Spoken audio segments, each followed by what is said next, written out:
दोस्तों, आज मैं Kerala the crime file movies को एक्सप्लेन करने वाला हूं। दोस्तों, अक्सर हम सोचते हैं कि पुलिस वाले किसी काम के नहीं होते हैं और उनकी तरफ हम हीन से देखते हैं, लेकिन दोस्तों, पुलिस वालों ने एक ऐसा कारनामा कर दिखाया है जिससे देखने के बाद हमारा और आपका पुलिस के प्रति नजरिया ही चेंज हो जाएगा। तो दोस्तों, बिना देरी के फिल्म को शुरू करते हैं। तो दोस्तों, फिल्म के शुरुआत में हम एक लॉज को देखते हैं और उस लॉज के मैनेजर का नाम शरद होता है और दोस्तों वह सो गया होता है, लेकिन एकाएक उसका नींद खुलता है तो वह आंख में पानी मारने जाता है तो नल से पानी नहीं आ रहा था। तो शरद टैंक में पानी भर के वह चाय पीने चला जाता है। जब उधर से आता है तो बारिश बहुत तेज होने लगी, जिसके वजह से उसके पैर में कीचड़ लग जाता है। तो वह धोने जाता है तो फिर से नल से पानी नहीं आ रहा था, तो वह फिर से मोटर चालू करके सभी रूम नल चेक करने जाता है। तो उसी दौरान शरद का नजर एक रूम पर पड़ता है जिसमें से पानी बहुत तेज बह रही है। तो शरद उस रूम को जब देखता है तो उसमें ताला लगा था, तो वह जबरदस्ती विंडो को खोल कर देखता है तो एक औरत की लाश पड़ी थी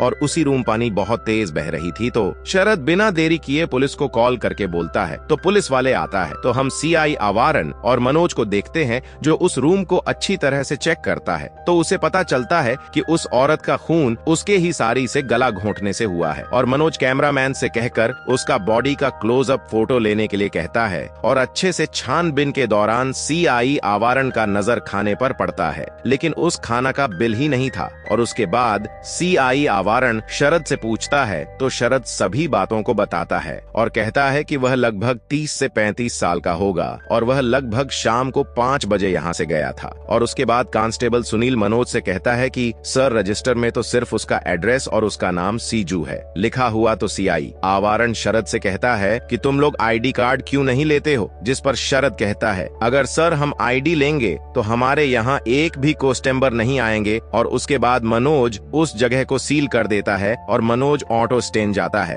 और ऑटो ड्राइवर से फोटो दिखाकर पूछता है कि इसको जानते हो। तो उसमें से एक ऑटो ड्राइवर बोलता है कि इसका नाम स्वप्ना है और ये धंधा वाली औरत है और ये यहाँ पर शाम को 8 बजे आती है और रात को 10 बजे चली जाती है। तो मनोज पूछता है कि इसका घर कहाँ है और कहाँ रहती हैं। तो वह रिक्शा वाला बताता है कि इसका घर लतिका के घर के यहाँ है और ये भी सेक्स वर्कर है। तो मनोज उस ऑटो ड्राइवर उसके घर ले जाता है। तो मनोज लतिका के घर का दरवाजा को नॉक करता है तो लतिका की बेटी दरवाजा को खोलती है और कहती है कि माँ घर पर नहीं है। तो मनोज लतिका की बेटी से पूछती है कि स्वप्ना कहाँ रहती है। तो वह छोटी बच्ची बताती है कि वो ऊपर वाले रूम में रहती है। तो मनोज स्वप्ना के रूम को अच्छा से चेक करता है तो वहाँ पर पुलिस के काम का कोई भी चीज नहीं है। और उसके बाद मनोज उस छोटी बच्ची को अपनी माँ लतिका के पास कॉल करने के लिए कहता है तो वह कॉल करती है और इधर हम देखते हैं कि लतिका का कॉल आ रहा था, लेकिन लतिका कॉल को नहीं रिसीव कर पाती है क्योंकि सीजू नाम का आदमी जो लतिका के आज का कस्टमर होता है उसको बोलती है कि मेरा हाथ खोलो, मेरी बेटी का कॉल आ रहा है, लेकिन वो फिर भी हाथ नहीं खुलता है। और उसके बाद हम सुनील के घर का सीन देखते हैं तो हमें पता चलता है कि उसकी वाइफ प्रेग्नेंट है और उन दोनों ने लव मैरिज शादी की है। और उसके बाद मनोज शरद को फिर से पुलिस स्टेशन पूछताछ के सिलसिला में बुलाता है। तो शरद जो पहले बोला था वो अभी भी वही सब बताता है, लेकिन मनोज थोड़ा दिमाग लगाकर शरद के मदद से सीजू का तस्वीर बनवाता है, लेकिन शरद बोलता है कि ये तस्वीर उसका नहीं है। और उसके बाद शरद बताता है कि सर, सीजू आने से 10 मिनट पहले रूम खाली है या नहीं है, इसके लिए कॉल किया था। तो मनोज जिस लैंडलाइन से कॉल आया था वहां पर मनोज जाता है। तो मनोज का नजर सीसीटीवी कैमरा पर पड़ता है तो मनोज सीसीटीवी कैमरा के मदद से फोटो निकलवाता है, लेकिन उसका पूरा फोटो नहीं आता है। सिर्फ उस फोटो में सीजू के पीछे का अंग दिखाई दे रहा था। और उसके बाद मनोज लतिका को पुलिस स्टेशन बुलाकर पूछताछ करता है तो उसी दौरान मनोज का नजर लतिका के गर्दन पर पड़ता है। तो वह देखता है कि लतिका के गर्दन पर स्वप्न के जैसा ही निशान रहता है। तो मनोज लतिका से पूछता है कि ये गर्दन पर निशान किस चीज का है। तो लतिका बताने में हिचकिचाते हैं। तो मनोज लतिका से कहता है कि डरो मत, सब सही सही बताओ। जिस पर लतिका मनोज को कहती है कि सर, मेरा एक क्लाइंट था जो कल रात को मुझे दोनों हाथ और गर्दन को साड़ी से बांध दिया और मुझे बहुत मारता था। तो मनोज लतिका से पूछता है कि उसका नाम क्या है। तो लतिका बताती है कि उसका नाम सीजू। तो मनोज लतिका को वह फोटो को दिखाता है। तो लतिका कहती है कि इस फोटो में जो कपड़ा पहना हुआ है वैसे ही कपड़ा वह पहना हुआ था। तो मनोज का पूरा शक उस पर ही जा रहा था। तो उसके बाद मनोज उस लॉज में जाता है जहां पर कल रात लतिका सीजू के साथ थी। तो वहां पर से मनोज को सीजू के नाम का खाना का बिल मिलता है। तो मनोज उस बिल को मदद से उसके घर पर जाता है। तो वहां पर सीजू नहीं होता है। तो मनोज उसकी वाइफ से पूछती है कि सीजू कहाँ है। तो उसकी वाइफ कहती है सीजू कलेक्टर ऑफिस गया है। तो मनोज पूछता है कि परसों रात को सीजू कहाँ गया था। तो उसकी वाइफ कहती है कि वो तिरुवनंतपुरम में यूनियन मीटिंग में गया था और वापस कल दोपहर को आया है। और उसके बाद मनोज सीजू का फोटो लेकर चला जाता है। तो लतिका को वह फोटो दिखाता है। तो लतिका कहती है कि हाँ यही सीजू। और उसके बाद इधर मनोज सीजू को मार्च पर से उठा लाते हैं और लॉकअप में बंद कर देता है। और यूनियन सदस्य का आदमी पुलिस स्टेशन के बाहर प्रदर्शन करता है। तभी वहां पर सीआई आवरण आ जाया है और गुस्सा है कि सर मैं आपको कहने ही वाला था। और सर सीजू स्वप्ना के मौत के दिन घर पर नहीं था। तो सीआई आवरण एक पेपर दिखाते हुआ कहता है कि सीजू उस दिन कलेक्टर ऑफिस गया था।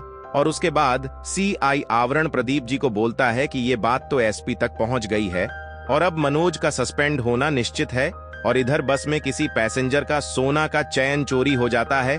तो वह आदमी पूरी पैसेंजर को पुलिस स्टेशन ले आता है और वह सब पर केस कर देता है और वहां से बस में बैठकर चला जाता है। और उसके बाद प्रदीप जी सीआई के कैबिन में आते हैं और आवरण सर से कहते हैं कि सर हम लतिका के स्टेटमेंट पर सीजू को कस्टडी में रख सकते हैं। तो प्रदीप जी लतिका को पुलिस स्टेशन बुलाकर एफआईआर करवा देती है, जिसके वजह से मनोज सस्पेंड होने से बच जाता है।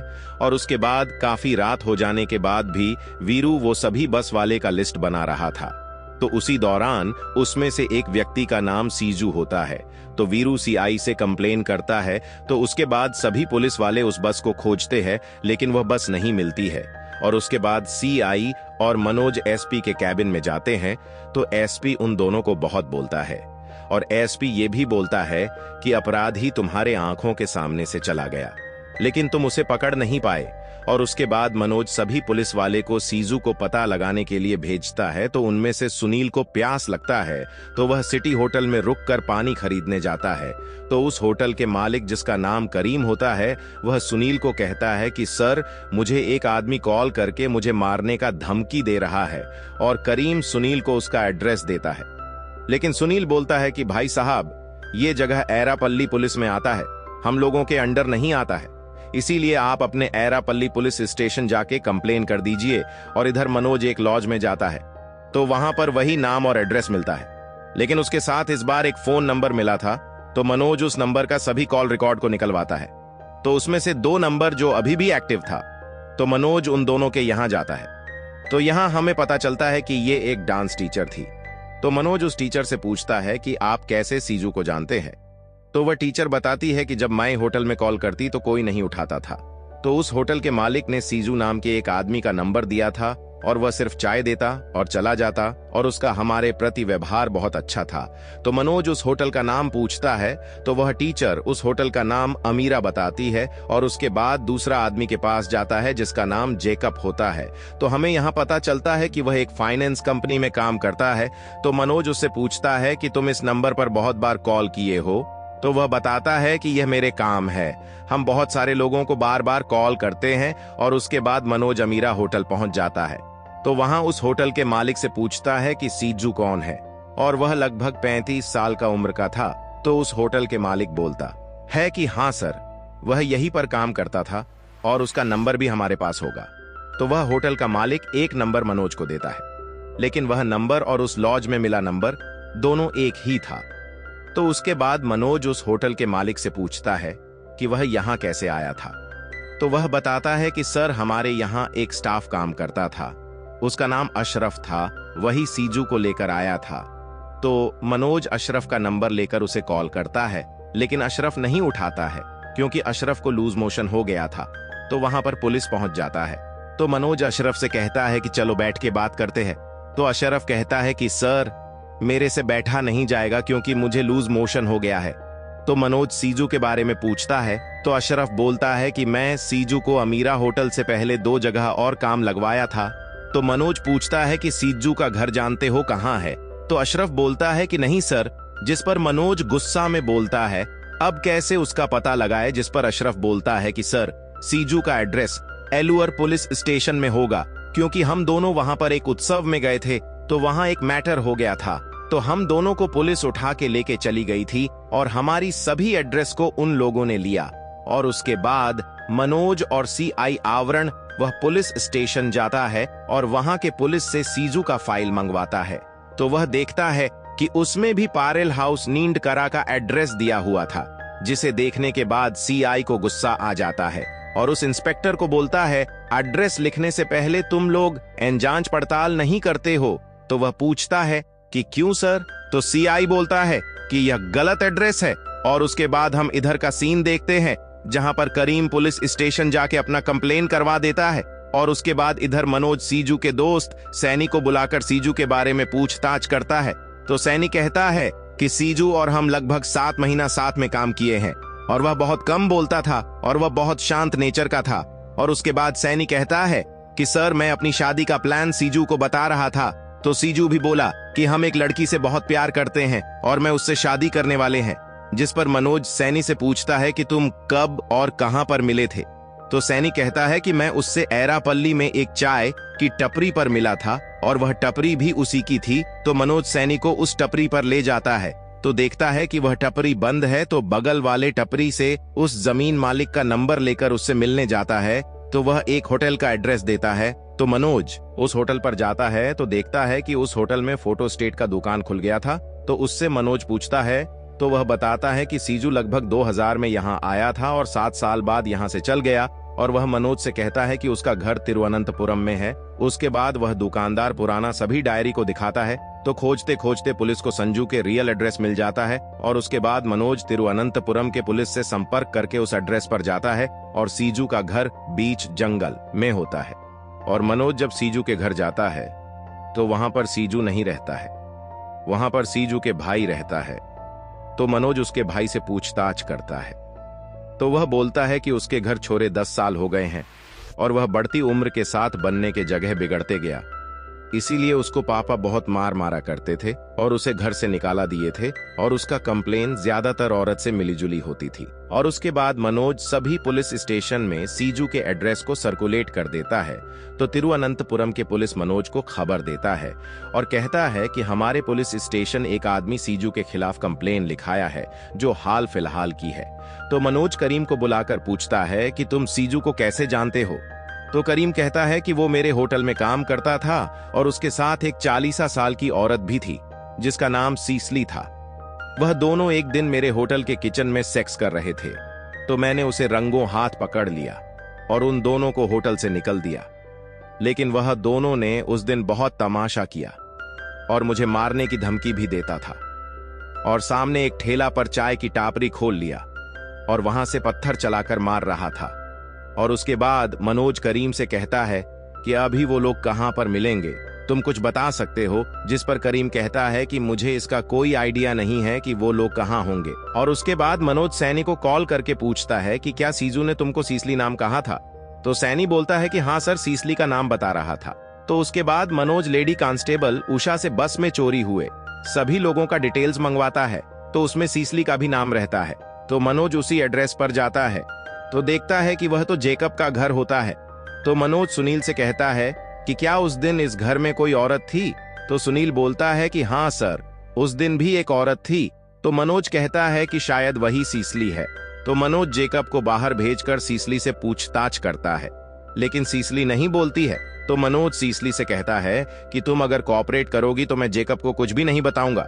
तो सीसली कहती है कि मैं सीजू से प्यार करता हूं और हम दोनों भागने वाले थे, लेकिन जब हम मिले तो वो मुझसे कहा कि अभी मेरी खोखा का दुकान नहीं चल रहा है, तो मैं अंगामाली में हर महीने पगार पर कैंटीन में काम करता हूँ, तो सब कुछ सेट हो जाएगा तो हम दोनों यहाँ से चले जाएंगे। तो इसके बाद मनोज सीसली से पूछता है कि अंगामाली के किस कैंटीन में काम करता है, क्या तुम्हें पता है?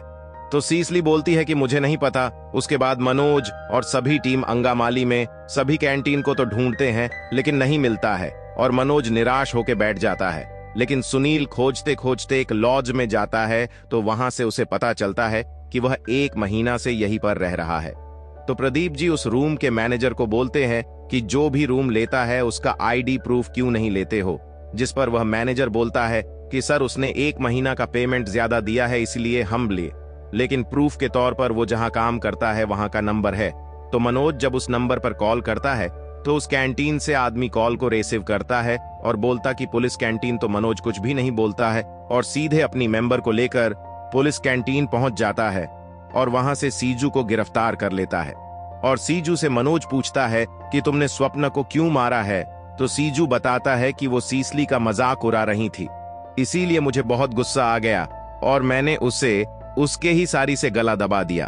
और दोस्तों, ये फिल्म यहीं पर खत्म हो जाती है। और आपको अगली फिल्म कौन सी चाहिए, कमेंट में उसका नाम जरूर लिखिएगा।